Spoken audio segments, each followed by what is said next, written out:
Et j'ai l'immense plaisir d'accueillir Lynn Toubiana en studio, toute bronzée. C'est l'effet Cannes ou début des vacances. Lynn, bonjour, merci d'être avec nous. Bonjour Lise. Alors, ce matin, ça va être l'émission qu'on attendait puisque c'est l'émission spéciale des films de Cannes à l'affiche et d'actualité. On va commencer par un film qui a déjà beaucoup fait parler de lui, Annette de Léos Carax. Oui, Annette de Léos Carax qui a eu le prix de la mise en scène. Donc il était en sélection officielle. Il est sur les écrans depuis le 6 juillet. Donc on peut vraiment le voir. C'était le film d'ouverture du festival. Et ça va être le film d'ouverture de mon émission Le Cinéma Parlant. Qui est un petit festival à elle seule. Oui, mais là, le cinéma sera chantant, Lise. Très bien. Oui, puisque il s'agit d'un film musical assez sombre, hein, il faut le dire. Il s'agit d'une tragicomédie, parfois cruelle, sur l'enfance brisée, avec 3 acteurs fabuleux, Adam Driver, Marion Cotillard et Simon Helberg. Alors c'est un film d'un lyrisme absolu, c'est un opéra rock sur l'âme déchirée d'un artiste et d'un amant. Et d'un artiste et d'un amant raté et possédé, on veut dire vraiment possédé par la folie. C'est un grand film de cinéma baroque, onirique, alors parfois cauchemardesque, hein, il faut vraiment prévenir nos éditeurs, parfois kitsch aussi, mais extrêmement inventif. Voilà, donc c'est un hommage au cinéma, qui est un hommage musical, avec la musique des Sparks. Alors, je ne sais pas si on dit Sparks ou Spark. Bon, non, ouais, Sparks avec voilà. un S. Et on va écouter d'ailleurs le premier extrait de la bande originale du film, So May We Start.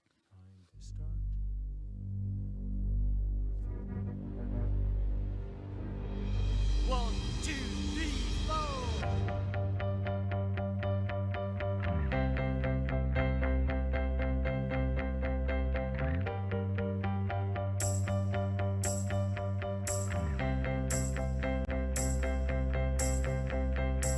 So may we start. So may we start. It's time to start. High time to start. They hope that it goes the way it's supposed to go. There's fear in them all, but they can't let it show. They're underprepared, but that may be enough. The budget is large, but still, it's not enough. Sparks, c'est un extrait donc de la bande-annonce d'Annette. Oui, absolument, de la bande originale du film Annette de Léos Carax. Alors, c'est un groupe californien mythique et il y a un film qui lui est consacré et qui sort aujourd'hui même, Lise, Oui. The Sparks Brothers, d'Edgar Wright, et avec les Sparks et la chanteuse islandaise aussi légendaire, Björk. Ah oui, bien sûr. Alors, ce film est un super hommage à ce duo électro-pop qui raconte l'histoire de 2 frères orphelins californiens et que la musique et le cinéma ont soudé à jamais. On les a vus à Cannes, Ron et Russell, les 2 musiciens des Sparks, et ce sont des personnages très, très originaux. Voilà, on trouve beaucoup d'images. Ils ont fait un concert à Cannes? Non, ils n'ont pas fait de concert, non, j'aurais bien voulu d'ailleurs. Oui, là, je sens. Ils sont venus juste à la conférence de presse du film Annette. Voilà, donc on trouve des images d'archives et là aussi, vraiment une mise en scène très inventive. Donc c'est vraiment un film à voir en complément d'Annette. Alors, Annette en premier et le film qui sort aujourd'hui, The Sparks Brothers, d'Edgar Wright. C'est de l'anglais, hein, ce matin. Tout à fait. Alors, on passe avec un titre plus simple à prononcer, Bonne mère d'Afsia Herzi. Oui, qui a été présenté dans la sélection Un certain regard. Oui. Alors, et qui est depuis le 21 juillet en salle. C'est Afsia Herzi, c'était une actrice très talentueuse. C'est toujours une actrice très talentueuse qu'on a vue dans La Graine et le Mulet d'Abdelatif Kechiche et qui a fait cette fameuse danse, ce marathon de danse qui durait 1 heure en attendant que le couscous arrive. Je ne sais pas si Je me souviens. vous vous en souvenez, Lise. Voilà. Alors. Ce film, Bonne Mère, et donc le personnage de Bonne Mère est interprété par Halima Ben Ahmed. C'est une actrice non professionnelle. Nora, donc la bonne mère, est femme de ménage. Elle habite dans une cité des quartiers nord de Marseille. Ses grands-enfants sont en galère, son fils est en prison. Elle a une fille mère qui fait vraiment n'importe quoi pour se sortir de la pauvreté. C'est vraiment un film sur la misère. On va écouter la bande-annonce de ce film. J'ai regardé Dallas hier. Sans déconner, tous les matins on arrive avec Dallas. Ils sont relookés comme des poupées Barbie, tiens. Bonjour ma belle. J'étais dans la douche, elle était en train de jouer, maman. Arrête un peu. Quand je suis pas à la maison, je m'inquiète parce que je sais que tu la laisses seule. Faut que tu restes solide, j'ai besoin de toi, maman. Ça va aller, mon fils. Ah, il est là, le gros là. Je peux pas me le voir, Ça, il me mon fils. dégoûte. Ça va, maman. Je viens Et d'arriver. il était pas en Je viens cours, ton d'arriver. fils, c'est qu'il enchaîne, hein. C'est un gros mytho, ouais. Vous allez pas me casser la tête, là, par J'étais contre. à l'école, maman. Mais pourquoi tu la manipules comme ça, voilà? C'est quoi votre taf à vous, là? Vous êtes toujours blindés, vous, hein? Tu veux savoir c'est quoi? Ouais, j'aimerais bien. Si j'ai brisé des portes, c'est que tu m'as donné la force qu'il me fallait. Tu m'as dit ma fille, regarde, je porte le monde sur mes épaules en passant le balai. Tu m'as fait brûler les chiffres de toutes les horloges de la TC.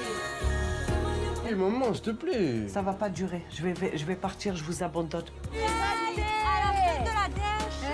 Tiens, maman, c'est pour payer l'avocat. C'est pas de l'argent haram, ça. Assure. Faut jamais me faire rentrer de l'argent haram chez moi. Ça va aller. Tant que je suis debout, je resterai solide.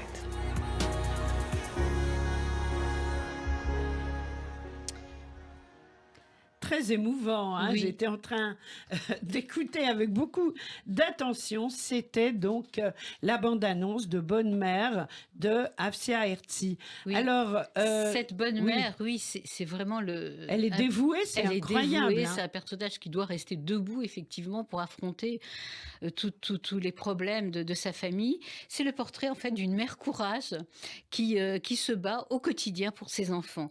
Alors, Afsia Herzi rend hommage à sa mère algérienne, mais à toutes les mères, en fait. Hein. Oui, on le sent. On le sent. Et Halima Ben Ahmed, donc cette actrice non professionnelle, est vraiment crève l'écran.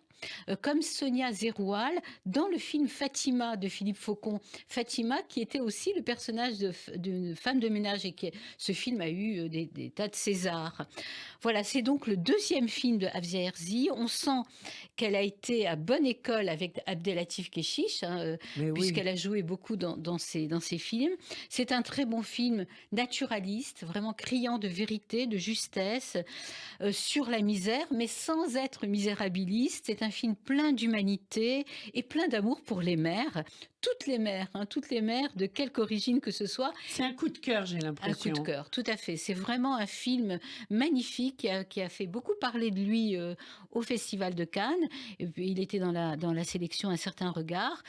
Et voilà, donc je ne résiste pas à la tentation de vous faire écouter Les mères juives de Moustaki. Voilà, on écoute un extrait.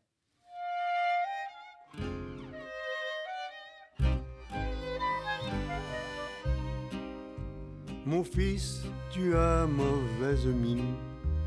Tu devrais prendre soin de toi. N'oublie jamais tes vitamines. Couvre-toi bien quand il fait froid. Je sais que tu n'as plus 9 ans, mais tu es encore mon enfant.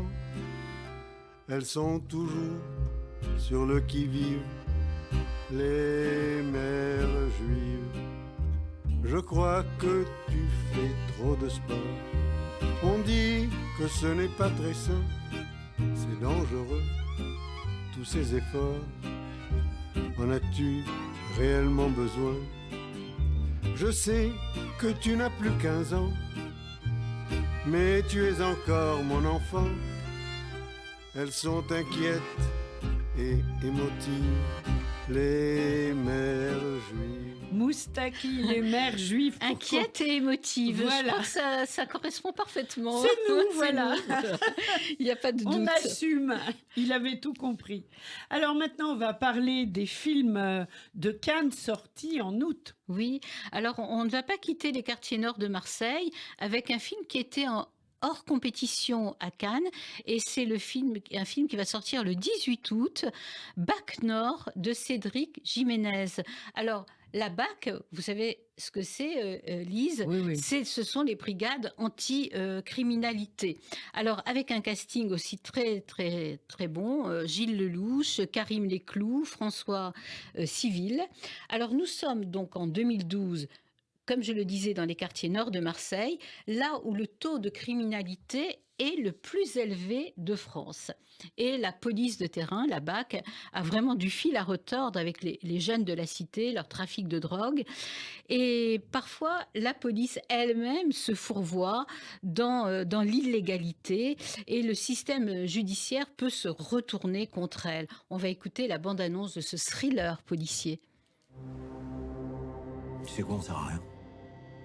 On sert plus à rien. Les habitants des quartiers, ils ont même plus l'espoir qu'on vienne les aider, c'est fini. Arrête-toi! Arrête-toi! Arrête-toi, discute! Individu en fuite! Tu serais qui, toi? Tu serais pas ton insigne? Tu serais quoi? Tu serais rien? Là, on a envie de niquer le réseau, nous. Faut que tu me donnes une vraie info, là. 5 kilos. Trouve-moi 5 kilos, je te trouve une info.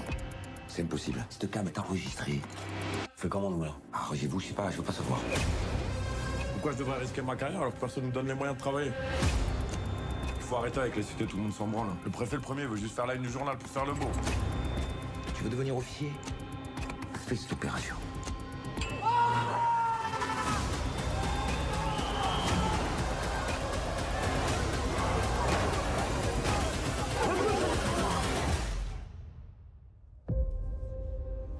Alors, les chefs d'accusation, raquette et trafic de drogue en bande organisée. Il se passe quoi? Non, mais rien. Ça fait 20 ans que je fais ce métier, moi. Tu crois que tu sais tout, mais tu sais rien. Tu sais rien des quartiers nord! On a failli crever là-bas!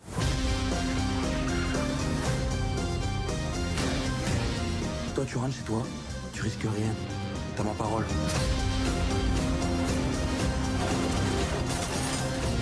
Puis je fais ce métier, moi je le fais, je comprends pas pourquoi. Je comprends pas comment on en est arrivé là, en fait.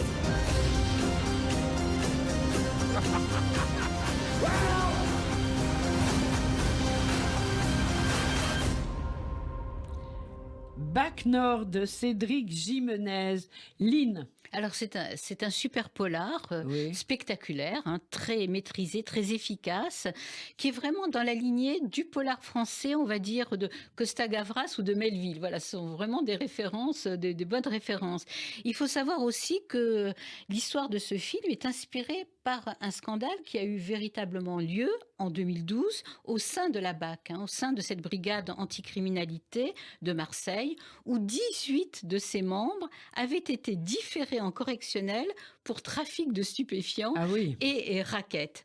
Voilà, donc c'est inspiré en fait de ces faits, de ces par faits Cédric. réels, tout à fait. Alors voilà, donc un bon polar à voir. Alors maintenant, on part en Israël, au moins virtuellement, avec La mort du cinéma et de mon père aussi, de Danny Rosenberg. De quoi s'agit-il? Alors c'est d'un tout autre genre, bien sûr. C'est un film qui sort le 4 août avec Marek Rosenbaum et Ronnie Kuban. Il a fait partie de la sélection officielle de Cannes en 2020. Alors, il s'agit de Asaf, un jeune réalisateur, un jeune cinéaste, qui offre à son père, Yoel, un rôle dans son film, dans son prochain film. Et le tournage se poursuit quand Yoel tombe gravement malade et qu'il se trouve même à l'agonie. Il continue à filmer son père, même vraiment dans les derniers moments. Très diminué. Très diminué. On va écouter un très court extrait de la bande-annonce en hébreu. En hébreu, on écoute 30 secondes. Action. אזעקה. אנחנו חייבים לברוח. עידן ליצן? האיראנים, פרסים. אני לא מבינה. האיראנים. אנחנו עכשיו מתקיפים את האיראנים. לא יפלו פה טילים, ואם יהיה משהו, אנחנו נרד למקלט, מבין?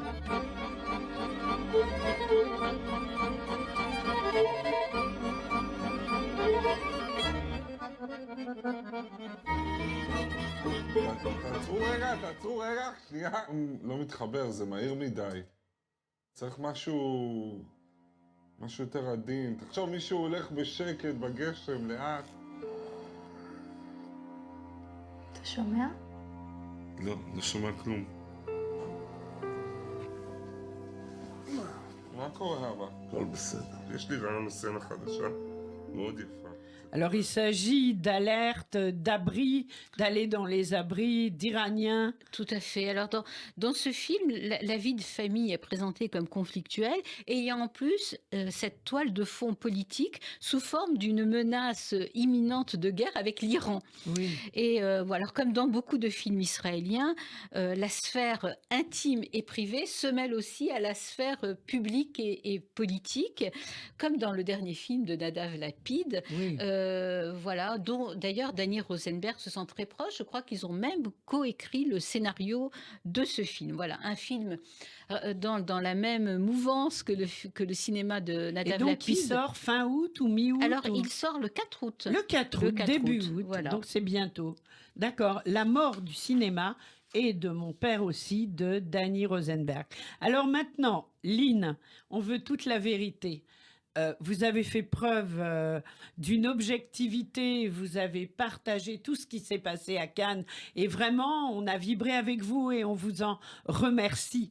Mais vous, perso, c'est quoi votre palmarès? Alors, mon palmarès... On peut vous le demander? Absolument, oui, tout à fait. C'est un film de Catherine Corsini qui s'intitule La Fracture, que j'ai trouvé vraiment magnifique. Et parce que là aussi... Comme dans le cinéma israélien, la sphère intime et la sphère politique sont extrêmement liées et conjuguées avec talent, avec art, par cette réalisatrice. J'ai beaucoup aimé ce film. Et puis, mon coup de cœur aussi, c'est un film qui n'a eu aucune récompense, mais c'est le film de Nabil Ayouch, Haut et Fort, sur des groupes de rappeurs marocains, de Casa, de la Cité, et qui ouvre un centre culturel. C'est un très, très bon film qu'on espère voir, je pense, en octobre. Alors nous, on se retrouve le 1er septembre. Voilà, la rentrée du cinéma parlant, ce sera le 1er septembre, avec, j'espère et je le pense, beaucoup de sorties de films. Bien et sûr. là, ça va être va se bousculer au portillon des, Voilà.